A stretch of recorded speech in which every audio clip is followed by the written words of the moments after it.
আজকের আলোচনা পবিত্র মুহররম মাসের আমাদের শিক্ষা এবং এই মাসে কি কি উল্লেখযোগ্য ঘটনাগুলি ঘটেছিল এইগুলো নিয়ে আমরা আজকে আলোচনা করব। ওমা তৌফিকি ইল্লা বিল্লাহ। আমরা এই মাসটাকে সাধারণত মনে করি যে কারবালার প্রান্তরে নবী দৌহিত্র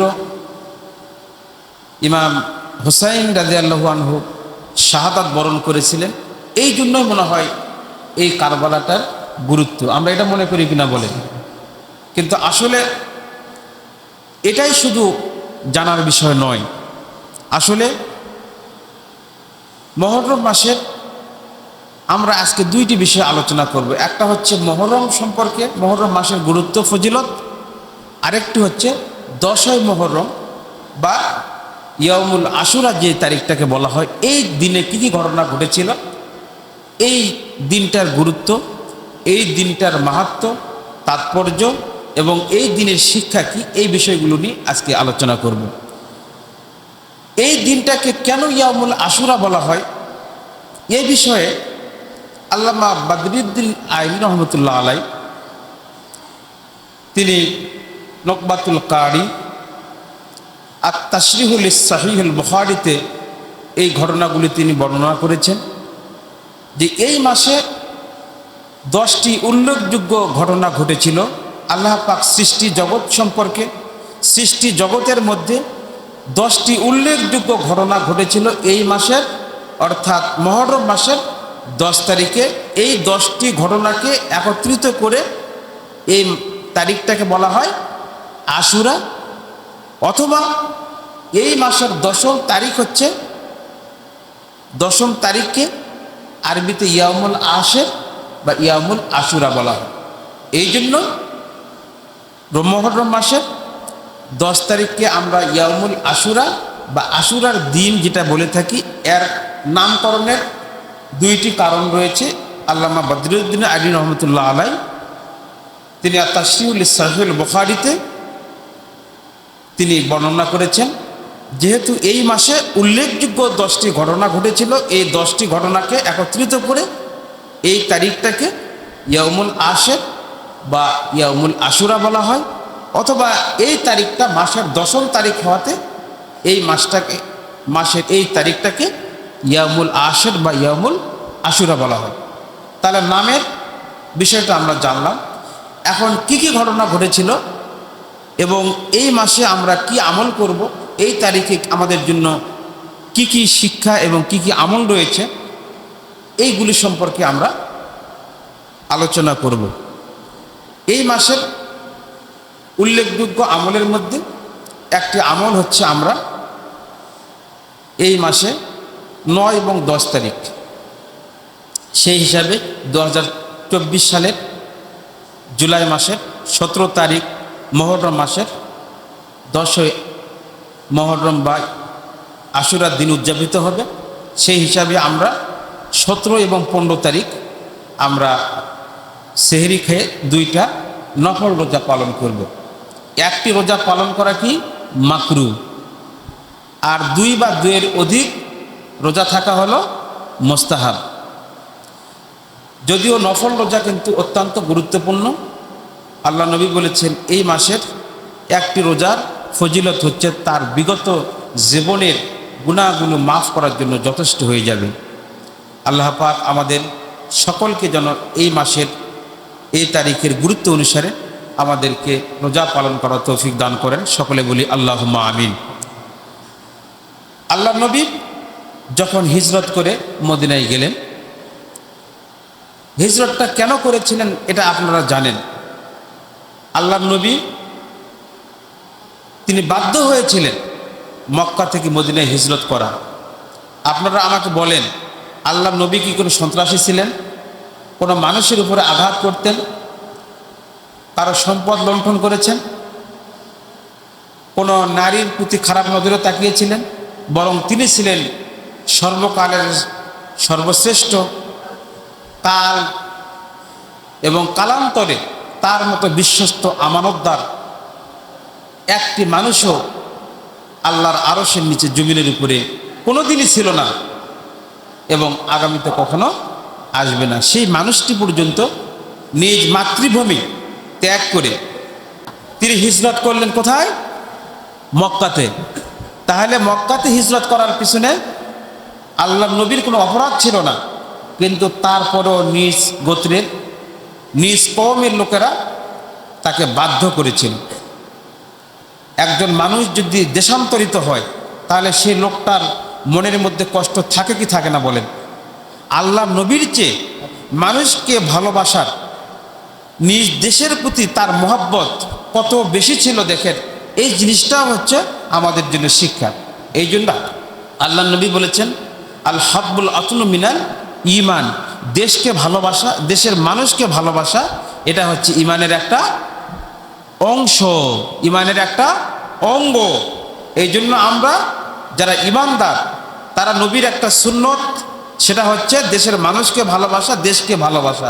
এটাও একটা কি আমাদের জন্য শিক্ষা। আল্লাহ নবী যখন মক্কা থেকে মদিনার দিকে রওনা হলেন, মনটা বড় ভারাক্রান্ত। হযরত আলীকে বিছানায় শুয়ে দিলেন, আর তার জীবনের সাথী, বিশ্বস্ত সাথী হযরত আবু বকরকে সাথে নিয়ে তিনি মদিনার দিকে তিনি রওনা দিলেন।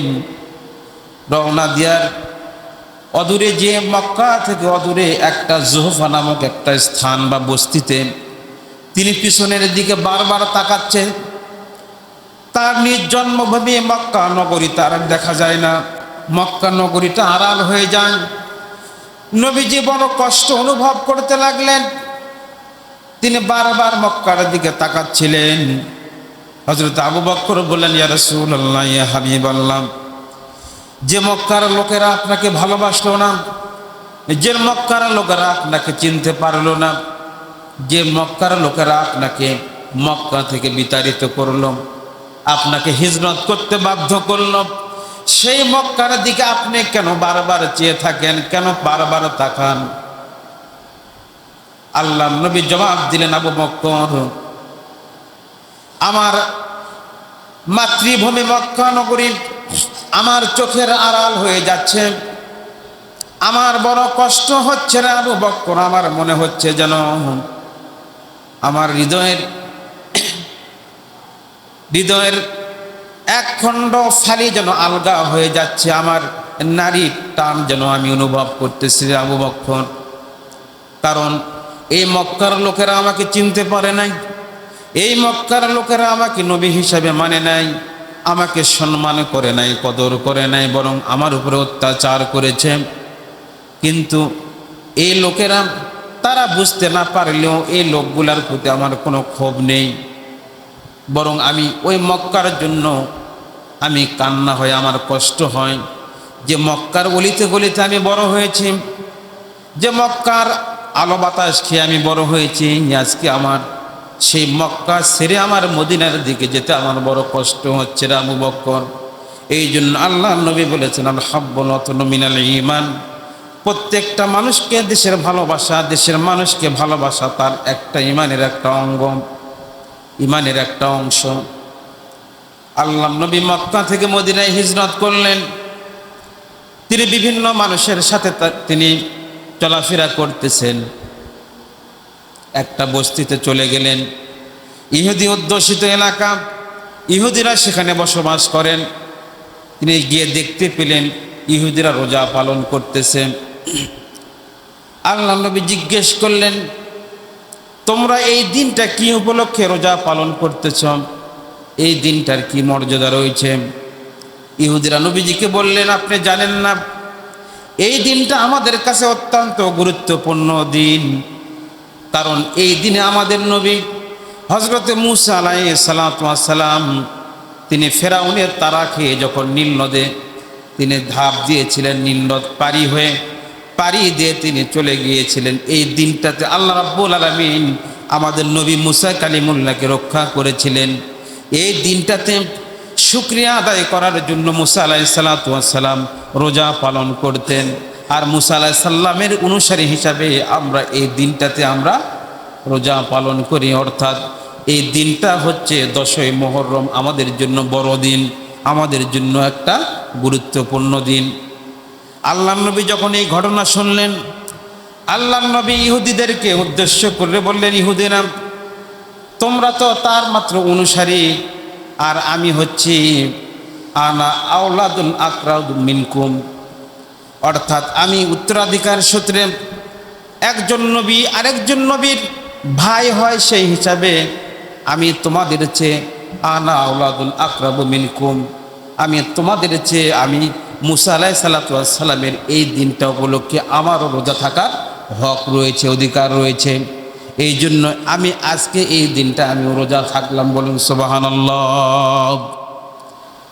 সাহাবীরা জিজ্ঞেস করলেন, ইয়া রাসূলুল্লাহ, ইয়া হাবিবাল্লাহ, ইহুদিরা এই দিনটাকে বড় দিন মনে করে, যেহেতু তাদের নবী মুসা আলাইহিস সালাতু ওয়াস সালাম এই দিনটাতে উদ্ধার হয়েছিলেন নীল নদের মধ্যে, ফিরাউনকে ডুবিয়ে মেরে আল্লাহ রাব্বুল আলামিন ফিরাউনকে ধ্বংস করেছিলেন, আর মুসা আলাইহিস সালাতু ওয়াস সালামকে রক্ষা করেছিলেন। এই দিনটাকে তারা শুকরিয়া আদায় হিসেবে তারা রোজা পালন করে। যদি আমরা এই দিনটাতে রোজা পালন করি তাহলে তো তাদের সাথে সাদৃশ্য হয়ে যাচ্ছে। আল্লাহ নবী বললেন, আগামী বছর যদি আমি বেঁচে থাকি, আল্লাহ রাব্বুল আলামিন যদি আমাকে হায়াত দারাজ করেন, তাহলে আমি এই মুহররম মাসের 10 তারিখের আগের দিন অর্থাৎ 9 তারিখে আমি রোজা পালন করব। এই দিনটাতে রোজা পালন করার উদ্দেশ্য হবে তাদের বিরোধিতা করা, অর্থাৎ ইহুদিরা তাদের রোজা পালন করে, তারা একটা রোজা পালন করে, আর আমি আগামী বছর বেঁচে থাকলে তারা 9 তারিখে রোজা পালন করব। এটার উদ্দেশ্য হবে 1 তারিখে 9 তারিখে রোজা থাকা হলো বিরোধিতা করা, আর 10 তারিখে রোজা হবে আমার শুকরিয়া রোজা। তাহলে 2টা রোজা পালন করা হচ্ছে আমাদের জন্য নফল। আর এই নফল রোজা আল্লাহ নবী বলেছেন, যদি কেউ পালন করে আল্লাহ রাব্বুল আলামিন তাকে পূর্ণ 1 বছরের রোজার সওয়াব দান করবে। বলুন সুবহানাল্লাহ।